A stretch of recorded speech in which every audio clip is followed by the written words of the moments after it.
A paz do Senhor. Hoje vamos continuar falando sobre o reino, e as duas fases do reino será a nossa introdução. O texto hoje é Lucas, capítulo 17, verso 20. E interrogado pelos fariseus sobre quando havia de vir o reino de Deus, respondeu-lhes e disse: O reino de Deus não vem com aparência exterior, nem dirão ei-lo aqui ou ei-lo ali, porque o reino de Deus está entre vós. O reino, meus irmãos, ele tem duas fases distintas. Quais são estas duas fases distintas? A primeira, em que ele vem sem aparência, em que ele não pode ser apalpado. Ele era apenas espiritual.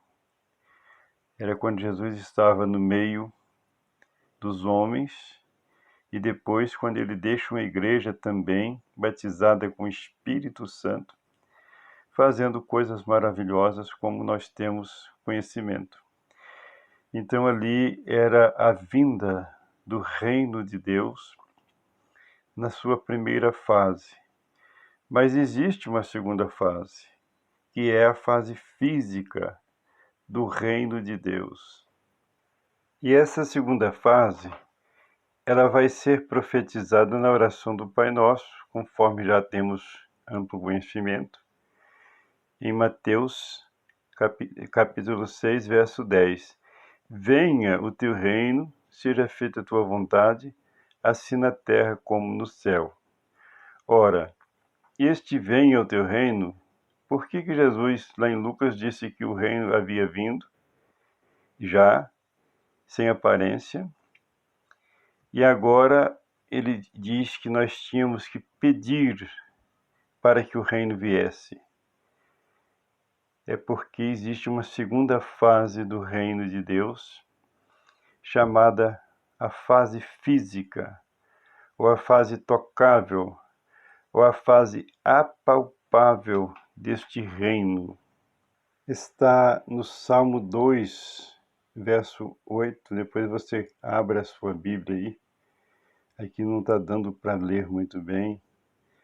Pede-me, e eu te darei as nações por herança e os fins da terra por tua possessão. Então isto ainda não aconteceu. Ou seja, a vontade de Deus ainda não se faz na terra como é feita no céu, né? Mas vai ser feita a partir do momento da implantação do reino físico. E isto também, essa promessa de pede-me, eu te darei, nós vamos ver ela ratificada em Apocalipse, capítulo 2, verso 26.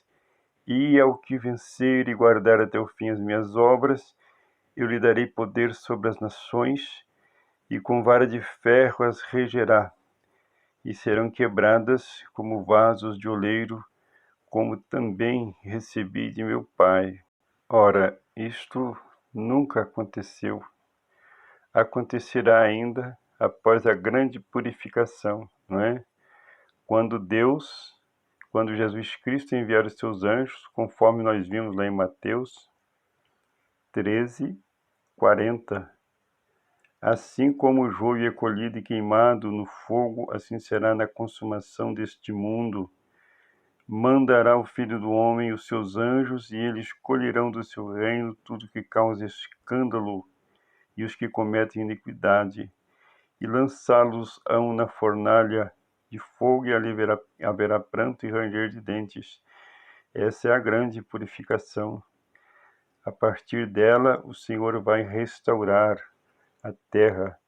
Então esta é a chamada implantação do reino físico.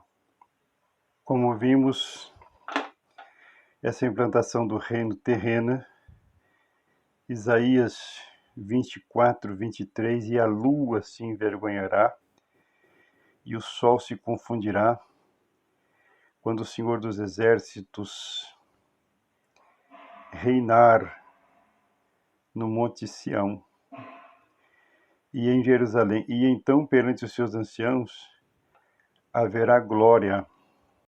Por que perante os anciãos haverá glória?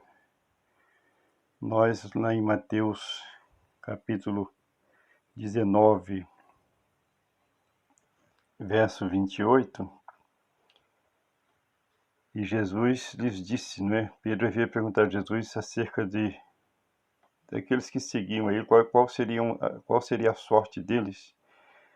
Então, Mateus 19, 28 diz assim, e Jesus lhes disse, em verdade vos digo que vós que me seguistes, quando na regeneração o Filho do Homem se assentar no trono da sua glória, também vós assentareis sobre 12 tronos para julgar as 12 tribos de Israel.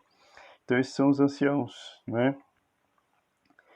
Haverão outros anciãos também, e é por isso que perante eles haverá glória. Não só no monte que nós vimos lá em Jerusalém, não é?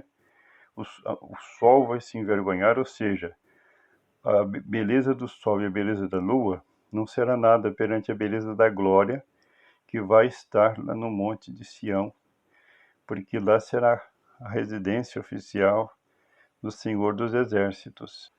Lucas 13, 29.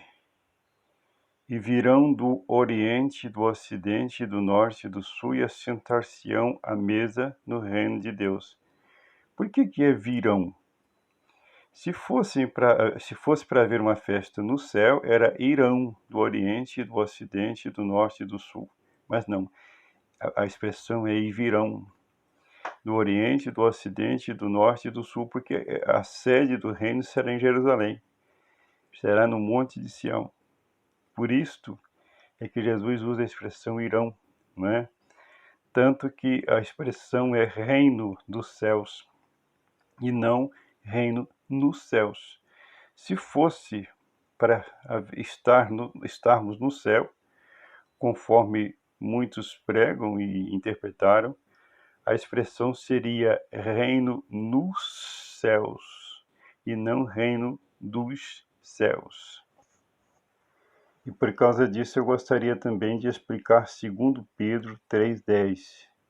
Mas o dia do Senhor virá como ladrão de noite, o qual os céus passarão com grande estrondo, e os elementos ardendo se desfarão, e a terra e as obras que nela há se queimarão. Que pessoas, pois, se queimarão, havendo, pois, de perecer todas estas coisas, que pessoas vos convencerem santo trato e piedade, aguardando e apressando-vos para a vinda do dia de Deus, em qual os céus em fogo se desfarão e os elementos ardendo se fundirão. Mas nós, segundo a sua palavra, aguardamos novos céus e nova terra, em que habita a sua justiça.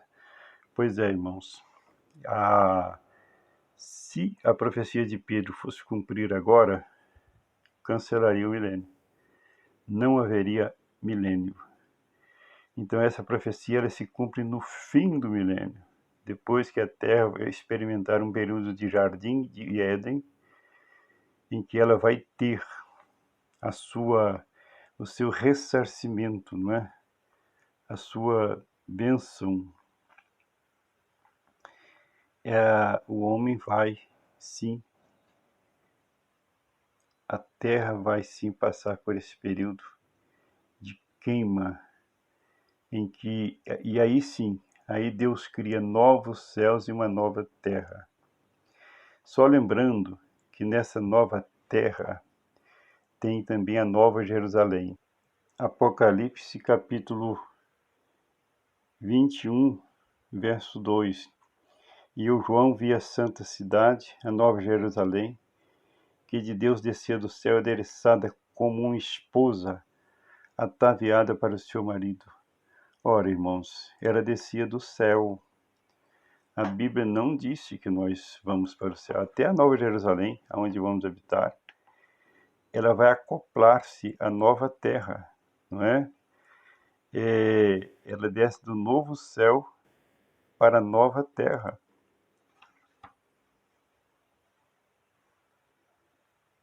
a expressão é que de Deus descia do céu, não é isso? Aqui, ó. Que de Deus descia do céu. Então, adereçada como uma esposa ataviada para o seu marido. Veja, irmãos, que coisa gloriosa, não é? Nunca houve uma promessa de vida no céu. A promessa é de se transformar a atual terra em paraíso no milênio e depois uma posterior terra nova, maravilhosa, sem contaminação alguma, em que a santa cidade desce do céu. Meus irmãos, o meu objetivo não é afrontar ninguém, é conhecer. Se você não concordou, eu respeito, não é, sua opinião, e coloque nos comentários por que você não concordou, qual é a base bíblica, porque eu estou apresentando base bíblica para apresentar aqui aquilo que o Senhor me mostrou, aquilo que Deus me revelou. Mas se você discorda, coloque as bases bíblicas que você usa para discordar. Um abraço, haverão próximos vídeos, viu? Isso é uma sequência.